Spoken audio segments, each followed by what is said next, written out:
Adik saya telepon dan dia bilang, Mbak Pita cepetan pulang, dari pagi kami belum makan. Kondisi keluarga saya nggak bisa kayak gini terus. Pokoknya hidup saya kayak mengenaskan sekali. Tuhan, saya udah nggak kuat, saya pengen mati gitu.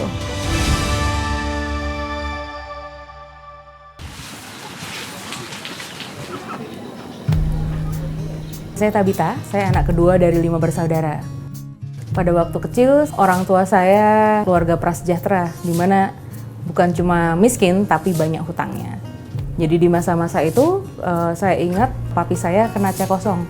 Nilainya 5 juta pada waktu itu, dan makin lama hutangnya makin banyak. Di titik itu, saya berpikir, gimana cara meringankan beban orang tua saya, karena saya kan belum bisa cari uang gitu ya.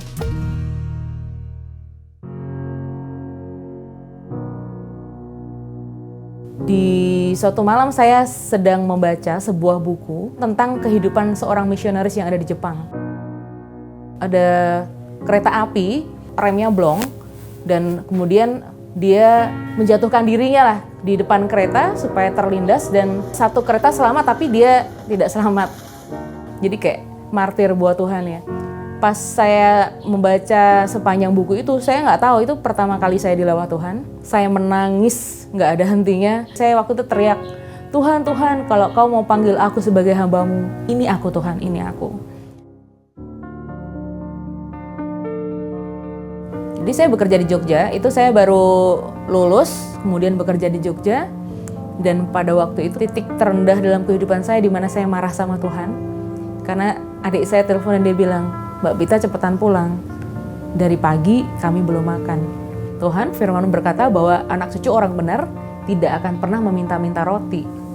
Tapi kenapa kau biarkan adik-adik saya kelaparan gitu? Kalau kami yang dewasa, kami mengalami ujian hidup, kami masih bisa terima Tuhan.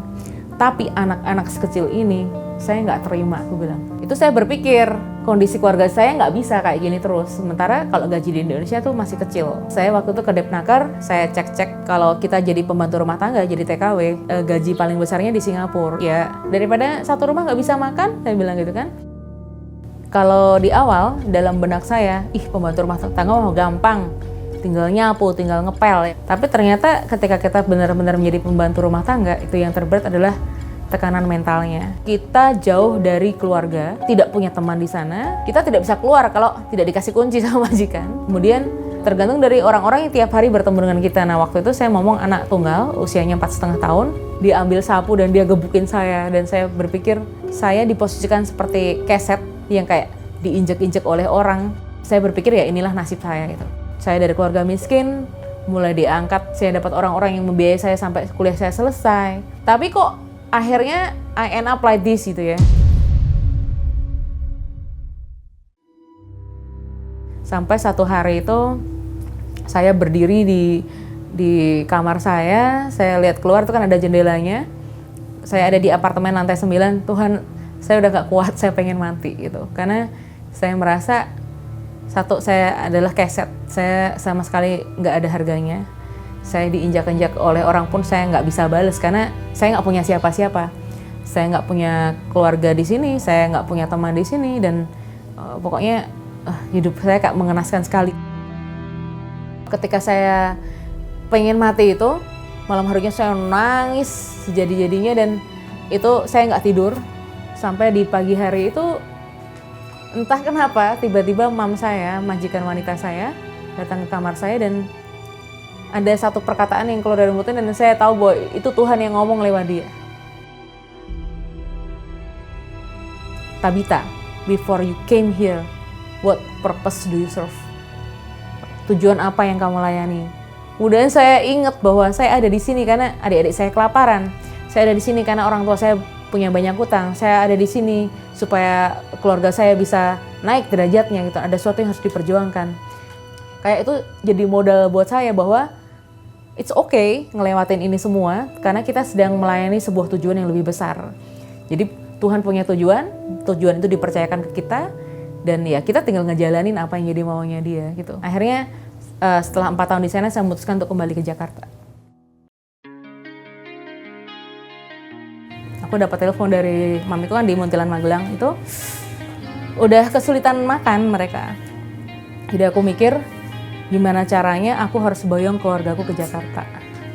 Nah, kemudian aku survei tuh, di sini ada gudang. Jadi pas aku survei, ada gudang, tempatnya cukup besar tapi joroknya luar biasa. Terus aku berbilang sama Tuhan, Tuhan, aku pengen bawa orang tuaku ke Jakarta. Kayaknya tempat ini walaupun jelek banget, tapi untuk awal-awal masuk ke Jakarta oke lah gitu. Akhirnya kita semua berkumpul di sini. Nah, pada waktu kita berkumpul di sini, Tuhan tuh nggak cukup untuk ngumpulin satu keluarga loh, nggak cuma kasih rumah doang.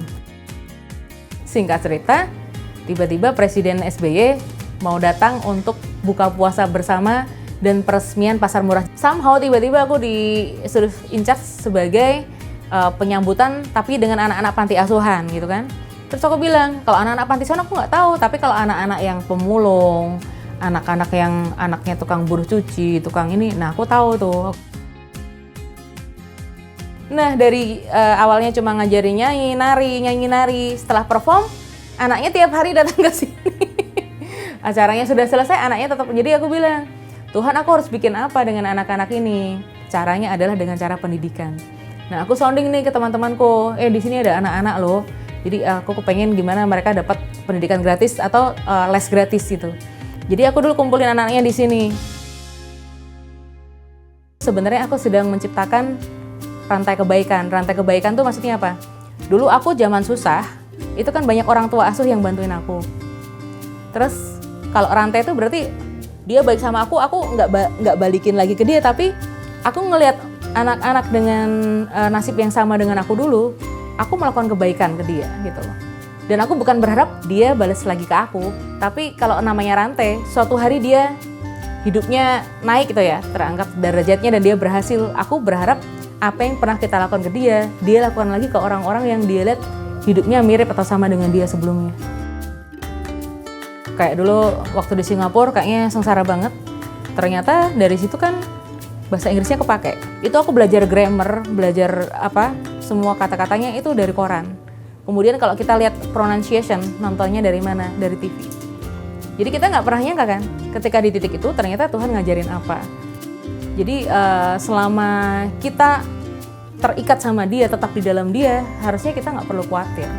Karena aku selalu bilang, Tuhan itu kan menciptakan bumi dan segala isinya itu kan 6 hari ya, hari ke-7 dia beristirahat. Kenapa dia nggak ciptakan manusia di awal? Jadi sebelum manusia itu ada, Tuhan tuh sudah menciptakan segala sesuatu yang kita butuhkan sebelum kita diciptakan. Jadi kenapa kita khawatir? Kita bisa tahu bahwa sebelum kita dilahirkan, Tuhan tuh sudah memiliki dan menyediakan segala sesuatu yang kita butuhkan untuk sebuah pekerjaan baik, yaitu masuk dalam rencananya dan memenuhi tujuannya.